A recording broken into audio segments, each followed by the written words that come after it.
Hello everyone, मैं हूँ ललिता और आप सबका स्वागत करती हूँ मम्माज लिटिल वर्ल्ड में। आज हम बात करेंगे बच्चों के मसाज के बारे में। मतलब बच्चों को हमें मसाज देना कब से शुरू करना है, किन चीज़ों का ध्यान रखना है, कौन सा ऑयल हमें यूज़ करना है और मसाज के क्या क्या बेनिफिट्स होते हैं। इन सब टॉपिक्स को आज हम इस वीडियो में कवर करने वाले हैं। बच्चों को मसाज कैसे देना है, इसके ऊपर एक सेपरेट डिटेल वीडियो है। स्टेप वाइज हमने बताया है कैसे हमें बच्चों को मसाज देना है। तो अगर आपने वो वीडियो नहीं देखा है तो नीचे डिस्क्रिप्शन बॉक्स में मैं लिंक डाल दूंगी, आप वो जाके ज़रूर चेक करना। अगर वीडियो पसंद आए तो लाइक ज़रूर करना और अगर हमारे चैनल पे आप नए हो, सब्सक्राइब नहीं किया है तो जल्दी से नीचे दिए गए हुए लाल बटन को अभी दबाइए और साथ ही बेल आइकन को भी हिट कीजिए, जिससे कि ऐसी बेबी रिलेटेड वीडियोज़ की नोटिफिकेशंस आपको सबसे पहले मिले। तो चलिए फटाफट वीडियो शुरू करते हैं। सबसे पहले हम बात करते हैं कि बच्चों को मसाज की एक्टिविटी हमें देना कब से शुरू करना है, क्या सही समय है बच्चों को मसाज की एक्टिविटी शुरू करने का। तो आई वुड सजेस्ट कि जब तक बच्चे की जो अम्बिलाइकल कॉर्ड है, गर्भनाल, अच्छे से सूखकर गिर नहीं जाती और गिर जाने के बाद भी हमें उसे ड्राई होने में, हील होने में थोड़ा टाइम देना है, उसके बाद ही हमें मसाज की एक्टिविटी शुरू करनी है। मतलब जनरली बच्चे के जन्म के बाद 10 से 15 दिन के अंदर गर्भनाल अच्छे से आराम से सूखकर गिर जाती है।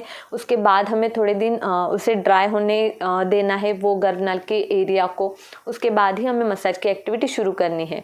कोई बच्चों की जल्दी गिर जाती है गर्भनाल, कोई बच्चों को टाइम लगता है और उसके बाद भी हील होने में टाइम लगता है। तो वो आपने देखना है जब तक वो गर्भनाल का एरिया ड्राई नहीं हो जाता पूरी तरह, उसके बाद ही मतलब तब तक हमें बच्चों को मसाज नहीं देना है। अगर आप वैसे ही बच्चों को मसाज देते हो तो अगर वो पूरी तरह ड्राई नहीं हुआ है तो बच्चों को मसाज करने की वजह से खून भी आने के चांसेस होते हैं। तो इन चीज़ों का ध्यान रखना है आपको। जब तक बच्चों की जो गर्भनाल की एरिया है वो ड्राई नहीं हो जाती तब तक हमें बच्चों को मसाज नहीं देना है। मतलब बच्चे के जन्म के बाद जनरली 20 दिन से लेके 1 महीने के अंदर आप बच्चों के मसाज की एक्टिविटी शुरू कर सकते हो।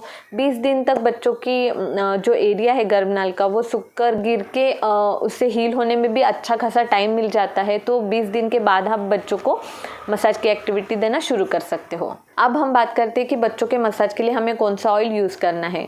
तो ज़्यादा करके बच्चों के मसाज के लिए कोकोनट ऑयल ही यूज़ किया जाता है, वही अच्छा होता है। पर आप सीज़न के अकॉर्डिंग ऑयल को चेंज कर सकते हो। जैसे कि गर्मियों में आपने कोकोनट ऑयल को यूज़ कर लिया, या फिर सर्दियाँ जैसे ही शुरू हो जाती है आप आलमंड ऑयल पे स्विच कर सकते हो, या फिर मस्टर्ड ऑयल आप लगा सकते हो। ऑलिव ऑयल भी अच्छा होता है बच्चों के लिए। पर मैंने मेरी बेटी के लिए ज़्यादा करके कोकोनट ऑयल और मस्टर्ड ऑयल इन दोनों में ही यूज़ किया है ज़्यादा करके। मस्टर्ड ऑयल को आप ऐसे भी कर सकते हो, उसमें थोड़ा सा अजवे और लहसुन डाल के उसका भी ऑयल बना सकते हो। वो कैसे बनाने का है उसका वीडियो है सेपरेट हमारे चैनल के ऊपर। अगर आपने नहीं देखा है तो नीचे डिस्क्रिप्शन बॉक्स में मैं लिंक डाल दूँगी, आप वो जाके ज़रूर चेक करना। अगर बच्चे को सर्दी ज़ुकाम हुआ है तो उस केस में भी आप ये ऑयल से मसाज कर सकते हो, बहुत रिलीफ मिलता है बच्चों को। पर एक बात का हमें ज़रूर ध्यान रखना है, जब भी आप बच्चों को मसाज करोगे, कोई भी ऑयल यूज़ करोगे आप, वो थोड़ा सा हल्का गुनगुना करके ही बच्चों को लगाना है। अब हम बात करते हैं बच्चों को मसाज देने के क्या क्या फ़ायदे होते हैं। तो सबसे पहला फ़ायदा होता है बच्चों को मसाज देने की वजह से बच्चों का ग्रोथ और डेवलपमेंट अच्छे से होने में मदद मिलती है। मतलब उनका विकास सही तरह से होता है, बच्चों के मसल स्ट्रांग होने में मदद मिलती है। बच्चा शुरुआती महीनों में ज़्यादा एक्टिविटीज़ नहीं कर पाता, एक ही जगह पे होने के कारण बच्चों को बैक पेन होने के चांसेस होते हैं। तो अगर आप बच्चे को मसाज की एक्टिविटी करवाते हो तो बच्चों का ब्लड सर्कुलेशन अच्छा होता है, जिसकी वजह से बच्चा थोड़ा रिलैक्स फील करता है। अगर आप बच्चे को डेली मसाज करवाते हो तो बच्चे के बीमार पड़ने के चांसेस काफ़ी हद तक कम हो जाते हैं। अगर आप बच्चे को पेट पे मसाज करवाते हो तो शुरुआती महीनों में बहुत ही कॉमन है बच्चों को गैस की प्रॉब्लम होना। तो पेट के ऊपर मसाज करने की वजह से जो गैस की प्रॉब्लम से होने वाला जो पेन होता है बच्चों को, वो थोड़ा कम होने में मदद मिलती है।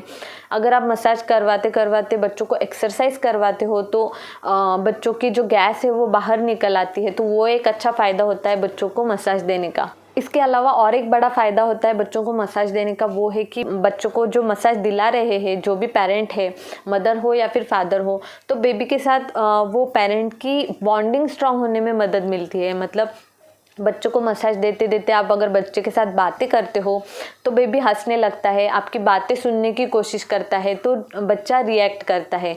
इसके अलावा भी काफ़ी सारे फ़ायदे हैं बच्चों को मसाज देने के। वो है कि बच्चों को मसाज देने की वजह से बच्चा रिलैक्स फील करता है, जिसकी वजह से बच्चा शांत रहने में मदद मिलती है। और अगर बच्चा शांत रहेगा तो बच्चे का वज़न भी बढ़ने के चांसेस होते हैं। तो बच्चों को मसाज देने के काफ़ी सारे फ़ायदे होते हैं, कुछ नुकसान नहीं होता। तो आप बच्चों को डेली बेसिस पे हमें मसाज ज़रूर देना है।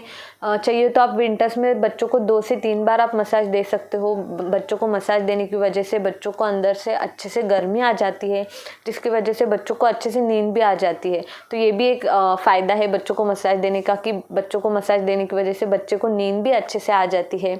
जब बच्चा चलना शुरू कर देता है तो बच्चों के जो पैर है, पैरों के ऊपर सोने के बाद बच्चा उसके ऊपर आप अगर मसाज करोगे तो बच्चे के जो पैर के मसल्स है वो भी थोड़े रिलैक्स हो जाएंगे। तो उनको दर्द नहीं होगा। मतलब बच्चा जैसे ही चलना शुरू कर देता है तो उनके लिए बहुत बड़ा एक्टिविटी होता है। तो शुरुआती दिनों में बच्चे बहुत ज़्यादा चलते हैं तो उनके पैर दुखने के चांसेस होते हैं। तो अगर आप उसके ऊपर ऑयल से मसाज करोगे तो उनके पैर के मसल्स रिलैक्स फील करेंगे। तो देखो काफ़ी सारे फ़ायदे होते हैं बच्चों को मसाज करने के। तो डेली बेसिस पे हमें बच्चों को मसाज ज़रूर करना चाहिए। अब हम बात करते हैं कि बच्चों को मसाज देते वक्त हमें किन चीज़ों का ध्यान रखना है।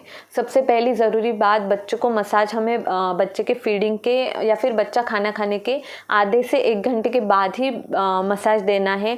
क्योंकि अगर आप बच्चे को फीडिंग करने के तुरंत बाद आप बच्चे को अगर मसाज देते हो तो बच्चा उल्टी करने के चांसेस होते हैं। जो भी उसने दूध पिया है वो बाहर निकलने के चांसेस होते हैं।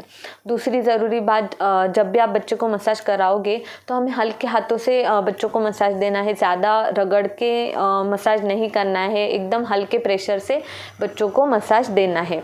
और जो भी बच्चों को मसाज दे रहे हैं उनके मेक श्योर कि उनके नेल्स कट किए गए हैं, क्योंकि वो मसाज करते वक्त गलती से बच्चों को नाखून लगने के चांसेस होते हैं। तीसरी ज़रूरी बात, जब भी आप बच्चे को मसाज देते हो तो मसाज देने के 15 से 20 मिनट के बाद हमें हल्के गुनगुने पानी से बच्चे को नहलाना है। बच्चे को नहलाना भी उतना ही ज़रूरी है क्योंकि बच्चे की स्किन से जो ऑयल है मसाज करते वक्त हमने जो लगाया है वो ऑयल हटना भी उतना ही ज़रूरी है। तो अगर आपके यहाँ पे बहुत ही ठंड पड़ी है या फिर बच्चे को सर्दी ज़ुकाम हुआ है या फिर फ्लू हुआ है, तो अगर आपका मन नहीं कर रहा है बच्चे को नहलाने का, तो उस केस में आप बच्चे को स्पॉन्ज बाथ दे सकते हो। मतलब हल्का गुनगुना पानी लेके कॉटन का कपड़ा सॉफ्ट हमें डुबोना है और बच्चे की स्किन से वो ऑयल हटाना है। मतलब बच्चे की स्किन से ऑयल हटाना भी उतना ही ज़रूरी है। एक तो आप बच्चे को क्विक बाथ दीजिए या फिर बच्चे को स्पॉन्ज बाथ आप कर सकते हो। तो चलिए अब आते हैं to the end of the video. I hope मेरी आज की ये वीडियो आपको अच्छी लगी होगी। बच्चों को मसाज करने के काफ़ी सारे फ़ायदे होते हैं। हमें डेली बेसिस पे बच्चों को मसाज देना ही चाहिए। तो अगर ज़रा सी भी हेल्पफुल लगती है वीडियो तो चैनल को सब्सक्राइब करना बिल्कुल मत भूलना। वीडियो को लाइक ज़रूर करना और जितना हो सके नई मदर्स के साथ शेयर करना। तो चलिए मिलते हैं नेक्स्ट वीडियो में, तब तक के लिए बाय बाय।